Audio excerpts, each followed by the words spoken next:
नमस्कार, मी दिनार सोहनी, माझं यूट्यूब चॅनल @the_law_point वरून आज थोडं जातीबद्दल बोलायचा विचार आहे. भारतरत्न बाबासाहेब आंबेडकरांनी म्हटलेलं जे प्रसिद्ध वाक्य आहे ज्यांचं, जात नाही ती जात.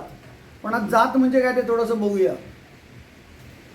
जाती या प्रोफेशनवरून आल्या असं माझं मत आहे. अर्थात मी काही इन्फॉलिबल नाही, माझ्यातून चूक होऊ शकते. तुम्ही मला काउंटर करू शकता, कॉमेंटमध्ये मला सूचना देऊ शकता, निषेध करू शकता, तुमचं मत बरोबर नाही सांगू शकता, काही करू शकता. तर माझ्या मताप्रमाणे जातींचं ओरिजिन हे प्रोफेशनमध्ये आहे. जाती केव्हापासून अस्तित्वात होतं एवढा त्याचा दाखला नाही, पण ज्ञानेश्वरांच्या काळी पण त्या अस्तित्वात असतील असं मला वाटतं. पण आपण एवढं मागे नको जाऊया. 1000 वर्ष म्हणजे खूप झाली. साधारण 350-400 वर्ष बघूया, म्हणजे शिवाजी महाराजांच्या काळापासून. तर जातींचं काय असतं, एखादं प्रोफेशन असतं. आत्ता आपल्याकडे रेफ्रिजरेटर आले आहेत, पूर्वी कुंभार होते.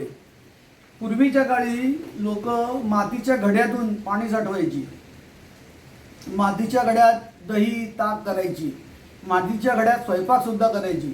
तेव्हा मातीची भांडी खूप प्रचलित होती त्या काळी. तर मातीची भांडी जो घडवतो, मातीचा चिखल करून त्याचा मोल्ड करून जो मातीची भांडी घडवतो तो कुंभार, अशी जात अस्तित्वात आली. प्रोफेशनवरून आलेली जात आहे. जो लोखंडाच्या तलवारी तयार करतो, महाराजांच्या काळी तर स्टील नव्हतं, जो लोखंडाच्या तलवारी तयार करतो, भाल्याचे फाळ जो तयार करतो, जंबिया चाकू खंजीर वगैरे जो तयार करतो, तो लोहार. लोहाशी संबंध. लोहार का, तर त्याचा लोहाशी संबंध. कुंभार का, तर तो कुंभ तयार करतो. कुंभ म्हणजे मडकं, मडक्याला संस्कृतमध्ये कुंभ म्हणतात. तर तो जो कुंभ तयार करतो तो कुंभार. जो लोहापासून शस्त्र भांडी काही जो लोहाचं काम करतो तो लोहार. जो त्या काळी मंगळसूत्र होतं की नाही मला माहीत नाही, पण मंगळसूत्र असावं ते फार पूर्वीपासून चालत आलेलं आहे, वेदात वगैरे पण सांगितलेलं आहे. तो जो मंगळसूत्र करतो, बायकांचे गोड तोडे पाटल्या दागिने करतो, जेवायला चांदीची ताटं, चांदीची भांडी, चांदीचे तांबे निर्माण करतो, तो सोनार. सोनार का, तो सोन्याशी डीलिंग करतो म्हणून सोनार. कुंभार का, जो कुंभ बनवतो तो कुंभार. लोहार का, जो लोहाशी डीलिंग करतो तो लोहार. अशा जाती निर्माण झालेल्या आहेत, त्या प्रोफेशनशी रिलेटेड आहे. त्याच्यानंतर वडार कोण, तर तो दगड फोडतो. आपण रस्त्यावर बघतो अजून सुद्धा दगड फोडणारी माणसं दिसतात. दगड फोडून त्याची खडी करतात, ती कामासाठी वापरतात, दगडाच्या मूर्ती करतात, ते सगळे वडार. शिल्पकार त्याच्यातून निर्माण नंतर झाली. शिल्पकला ही कला आहे ती त्याच्यातून नंतर निर्माण झाली. प्रायमरी स्टेज काय, तर दगड फोडणं. तर दगड फोडतात ते वडार. जो टेबल खुर्ची करतो, आरसे करतो, म्हणजे आरसाचा काच फिक्स करायला लाकडी फ्रेम लागते की नाही, ती फ्रेम करतो. दरवाजे घडवतो, किल्ल्यांचे महालांचे दरवाजे घडवतो, खिडक्या घडवतो, तो सुतार. तर अशा जाती निर्माण झालेल्या आहेत. सोन्याचं काम करतो तो सोनार, लोहाचं लोहार, कुंभार. अशा जाती निर्माण झालेल्या आहेत. बायकांच्या हातात बांगड्या पडतो तो कासार. तर या जाती प्रोफेशनमधून आलेल्या आहेत. मी जेव्हा मराठा जातीचा विचार करतो, शब्द मी जेव्हा ऐकला, हल्ली या आदरणीय जरांगे साहेबांच्या कृपेमुळे शब्द ऐकायला मिळाला, मराठा मराठा मराठा, मराठाच्या अंगाला हात लावलं याद राखा वगैरे वगैरे. तर मी विचार करायला, मराठा जी केव्हा अस्तित्वात आलेली, मराठा ही लढवय्यांची जात आहे. आणि जे 4 वर्ण सांगितलेले गेले आहेत, ते 4 वर्णामध्ये ब्राह्मण, क्षत्रिय, वैश्य आणि शूद्र. तर क्षत्रिय वर्ण आहे, क्षत्रिय ही जात नाही आहे, क्षत्रिय वर्ण आहे आणि मराठा ही जात आहे असं ते म्हणतात.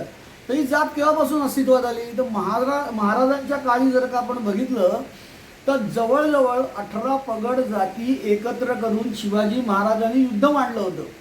शिवाजी महाराजांच्या सैन्यात सगळे होते, किंबहुना 18 पगड जातीतले लोक म्हणजे शिवाजी महाराजांचं सैन्य होतं. तिथे रेकॉर्डमध्ये तुम्हाला असं कधी मिळणार नाही, तानाजी मालुसरे ही जात, नेताजी पालकर ही जात, बाजी पासलकर ही जात, बाजी जेडे ही जात, असं नाही. यांची नावं मिळतील, यांच्या जाती नाही मिळणार तुम्हाला रेकॉर्डमध्ये. आणि महाराजांच्या काळी ब्राह्मण सुद्धा तलवार गाजवत होते. नेताजी पालकरांना शिवाजी महाराजांनी नंतर सेनापती म्हणून मुकरर केलं, अपॉइंट केलं. पण नेताजी पालकरांच्या आधी महाराजांच्याकडे रघुनाथ पंत अत्रे नावाचे तलवार बहादर होते. रघुनाथ पंत अत्रे हे उत्कृष्ट सेनापती होते, तलवार बहादर होते. ते महाराजांचे पहिले सेनापती आहेत. रघुनाथ पंत अत्रे रिटायर झाला, म्हणजे त्यांनी लढणं थांबवल्यावर, निवृत्त झाल्यावर नेताजी पालकरांची अपॉइंटमेंट झालेली आहे. मोरोपंत पिंगळे यांनी त्यांचे पंतप्रधान होते, पंतप्रधान म्हणजे मुख्य प्रधान, त्यांनी जावळीच्या चंद्रराव मोरेची जावळी काबीज करताना उत्कृष्ट तलवारबाजी केली होती असं रेकॉर्डवर आहे. रघुनाथ पंत अत्रे, मोरोपंत पिंगळे रेकॉर्डवर असलेले तलवारबाज जर मी सांगतोय. महाराज असं कधीही म्हणायचे नाहीत की माझ्या पेशव्यांना तलवारीचं वावडं असलं पाहिजे, तलवारीला हातच लावायचा नाही. ही पहिली कंडिशनच नव्हती शिवाजी महाराजांची. शिवाजी महाराजांना असं वाटायचं माझ्या राज्यातला प्रत्येक माणूस, मग तो ब्राह्मण का असेना, पंतप्रधान का असेना, तो लढवय्या असलाच पाहिजे. अण्णाजी दत्तो म्हणजे आधी उद्धव ठाकरे याचा उपहासाने टिंगलीने उल्लेख करतात, अण्णाजी पंत, ते अण्णाजी दत्तो हे सुद्धा तलवार बहादर होते. तर हे लक्षात घ्या, या 18 पगड जातीच्या लोकांनी ब्राह्मण धरून जर का सगळ्या लढाया मारल्या तर मराठा हे कुठे जातीचं ना मला तरी सापडलं नाही. हे जे मिशिला पीळ वरून बोलतात 96 कुळी मराठा, 56 कुळी मराठा अशी पण एक सबकास्ट आहे, 56 कुळी मराठा अशी पण एक सबकास्ट आहे. पण मराठा ही जात केव्हा अस्तित्वात आली किंवा ते लढण्याशी संबंधित आहेत का? लढण्याशी संबंधित आहेतच, लढण्याशी सगळ्याच जाती संबंधित आहेत. मी आत्ताच म्हटलं एक काही सेकंदापूर्वी की या सगळ्या 18 पगड जातीच्या लोकांना मिळून शिवाजी महाराजांनी सेना उभारली होती, त्या सगळे आले. तर मराठा ही जात ऑफकोर्स लढण्याच्या संदर्भातच फेमस आहे. पण ती मराठा म्हणजे काय, 96 कुळं म्हणजे काय, 96 कुळं याचा नक्की अर्थ काय होतो, 56 कुळं म्हणजे काय, 56 कुळाचा नक्की अर्थ काय निर्माण होतो, याचा कुठेही संदर्भ मला तरी सापडलेला नाही. तुम्हाला जर का कुठे संदर्भ सापडला आणि मराठा ही जात आहे असा डेटा मिळाला तर मला अवश्य कळवा, माझ्या ज्ञानात भर पडेल. मी कधी असं म्हणत नाही आय एम इनफॉलिबल, मी परफेक्ट आहे, मी चुकूच शकत नाही, असं मी कधीही म्हणत नाही. ते आदरणीय जरांगे पाटील म्हणतात, मी असं कधीही म्हणत नाही. तेव्हा मी चुकू शकतो, ठीक आहे. तुम्हाला मराठा जातीचा अमुक अमुक काळापासून मराठा ही जात सुरू झाली, अस्तित्वात आली असं आढळलं तर मला माझी चूक सांगा ना, मी मान्य करेन, मला कळवा. तसं आत्ताच्या माझ्या मताप्रमाणे मी जो शोध घेतला त्याप्रमाणे मराठा ही जात नाही, मराठा अशी काही जातच नाही आहे. मी आत्ता जे मग कुंभार, लोहार, सोनार, सुतार, वडार ह्या जाती आहेत, त्या प्रोफेशनशी रिलेटेड आहेत. पौरोहित्य म्हणजे जे लोक पूजा सांगतात, ते काय विष्णू सहस्रनाम म्हणतात, सत्यनारायण करतात, लग्न लावतात, या जातीला ब्राह्मण म्हणून म्हणण्यात आलं. हे कर्म, ही कर्म जे लोक करतात ते ब्राह्मण, त्याला पौरोहित्याचा शब्द आहे. तर ही कर्म जे लोक करतात ते ब्राह्मण. पण मी मगाशीच म्हटलं की ब्राह्मण सुद्धा त्या काळी लढाया करायचे. पेशवे कोण होते?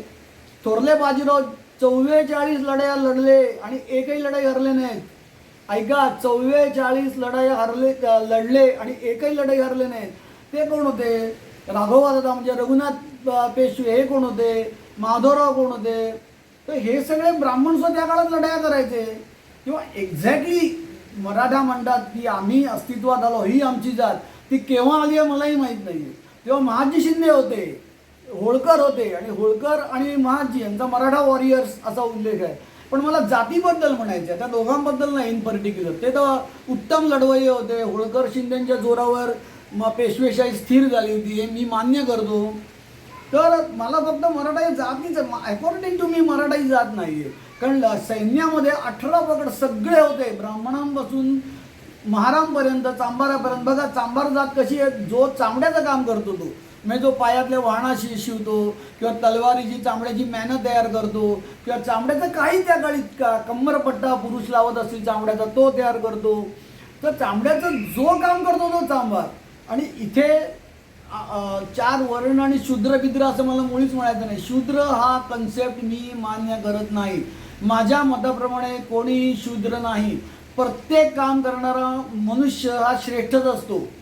घरी रिकाम टेकड्या बसलेल्या माणसापेक्षा प्रत्येक काम करणारा मनुष्य, मध्ये चांभाराचं काम असो, कातड्यापासून वस्तू बनवायचं, तो ब्राह्मणा इतका श्रेष्ठ असतो असं माझं स्वतःचं मत आहे.